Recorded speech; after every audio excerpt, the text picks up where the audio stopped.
የኢትዮጵያ ሙዚቃ ለሌላው ዓለም በጣም ገና ያልተነካ ነው። አውሮፓና አሜሪካ ያሉ ሙዚቀኞች በጣም የተራቀቀ ነገር ይሰራሉ። በክላሲካልም፣ በጃዝም፣ በብሉስም፣ በፖፕም ብዙ ነገር ተሰርቶ ብዙ ነገር ጨርሰዋል። የኢትዮጵያ ሙዚቃ ግን ብዙ አልተሰራበትም። ይሄንን በእኛ አቅም መስራት ቢቻል በጣም ጥሩ ነበር። ነገር ግን አሁን አውሮፓና አሜሪካ ከ17 በላይ ባንዶች አሉ። እነዚህ ባንዶች የሚሰሩት የኢትዮጵያ ሙዚቃና የኢትዮጵያ ዘፋኞችን የሚያጅቡ ናቸው።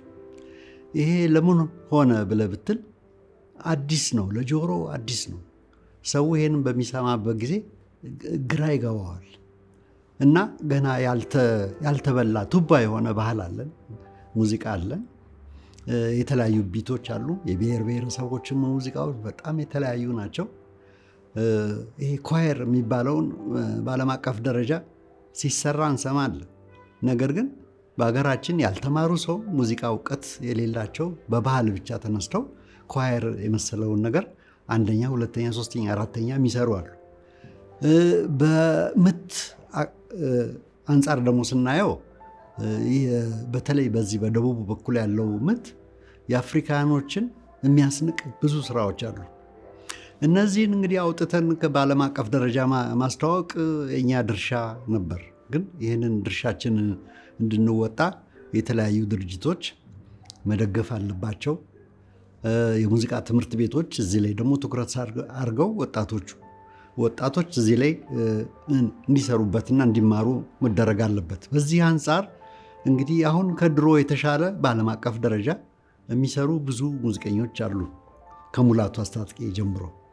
ስለዚህ ይህንን ስራ በብቃትና በንቃት ከሰራንበት ከአውሮፓኖች ጋር አብረን በህብረትም መስራት ሆነ ብቻችንም ተነስተን በዓለም አቀፍ ደረጃ ይህንን ሙዚቃችንን ለማስተዋወቅ ጥረት መደረግ አለበት። ይህ ሲሆን ነው እንግዲህ አገራችን ከዚህ ከጥበቡ ተጠቃሚ የምትሆኑበት። እንግዲህ አውሮፓና አሜሪካ በአመት ከንግድ ወይም ከሌሎች ዘርፎች ከሚገኘው የበለጠ በዚህ በጥበቡ ላይ ይገኛል። በተለይ ናይጄሪያ ራሳቸው ብዙ ፐርሰንት ነው የሚያገኙት በአመት። ኢትዮጵያ ውስጥ ግን ምንም ነገር የለ፣ ዜሮ ነው ማለት ይቻላል። ይህንን ግን እንግዲህ ማሳደግ ያለብን የኛ ፋንታ ነው። ግን ብቻችንም አንችልም፣ ረዳት ያስፈልጋል። የተለያዩ ትልልቅ ድርጅቶች መደገፍ አለባቸው። መንግስትም መደገፍ አለበት። ትምህርት ቤቶች መስፋፋት አለባቸው። ትምህርት ቤቶች ውስጥ ደግሞ ሪሰርች መሰራት አለበት። ዝም ብሎ ብድግ ብሎ ሙዚቃን መሞዘቅ ብቻ ሳይሆን በጥናት የተደገፈ መሆን አለበት። እንግዲህ ያንን ለማድረግ እንግዲህ ብዙ እድል አለ። ወጣቱ ይሄንን ይጠቀምበት እላለሁ።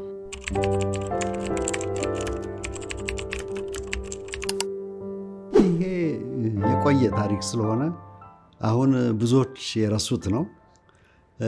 በተለይ በኃይለ ሥላሴ ዘመን እና በደርግ ዘመን ሴንሰርሺፕ አለ።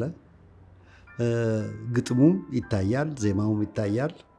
ያ ታይቶ ግጥሙ ሳንሱር በሚያደርገው ድርጅት በማስታወቂያ ሚኒስቴር ይፈተሻል። ሙዚቃው ደግሞ የሌላ ሰው ኮፒ እንዳይሆን፣ ከውጭ ሀገር የተደባለቀ እንዳይሆን ደግሞ የሙዚቃ ማህበር ይህንን በትጋት ይሰራ ነበር። እነዚህ በሚሰሩበት ጊዜ የብዙዎች ሮርታ ነበር። ይሄ ለምንድን ነው? ስራችን በአግባቡ እንድንሰራ ብዙ የተጋረጠብን ነገር አለ። በመንግስትም በኩል እንዳንሰራ ታገደናል የሚሉ ብዙ ሰዎች ሲጮሁ ነበር። ይሄ እንግዲህ ከ1983 ዓ.ም በኋላ የተቀረፈ ነው። ከዛ በኋላ ምንም የምትጽፈው ግጥም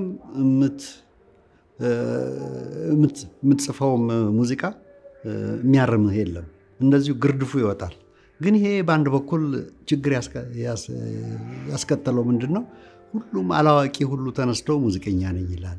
አላዋቂ ተነስቶ ግጥም ጻፊ ነኝ ይላል። አላዋቂ ተነስቶ ድምፃዊ ነኝ ይላል። አላዋቂ ተነስቶ አቀናባሪ ነኝ ይላል። አላዋቂ ደግሞ ተነስቶ በየጢሻው ያንን እየቀረጸ በፈለገው መንገድ ያሰራጫል። እነዚህ ነገሮች ችግር አምጥተዋል። ግን በሴንሰርሺፕ በኩል በዛን ጊዜ የተሰራውን ስራ እኔ ያደንቃለሁ። ምክንያቱም የብዙ ሰዎች ጥረት ተጨምሮበት የተሰራ ስለሆነ ዘመን ተሻጋሪ የሆኑ ስራዎችን ለመስራት ይህን እድል ከፍቷል እላለሁ። አሁንም ሴንሰርሺፕ በእርግጥ አያስፈልግም፣ ግን አዳማጭ ይህንን ለይቶ ማወቅ አለበት። አሁን የጥላሁን ገሰሰ ዘፈን የዛሬ 40 ዓመት የተሰራው በአሁኑ ጊዜ ቢሰራ በእርግጥ በቴክኖሎጂ ተደግፎ ደረጃው ከፍ ያለ ሊሆን ይችላል። ነገር ግን በዛን ጊዜ የደከሙት ሰዎች ስራ የእነሱ መብት ሳይከበር አሁን ዝም ብሎ እያወጡ ኮፒ እያደረጉ ለህዝብ ማቅረብ ይሄ ሌብነት ነው፣ ትክክል አይደለም እላለሁ።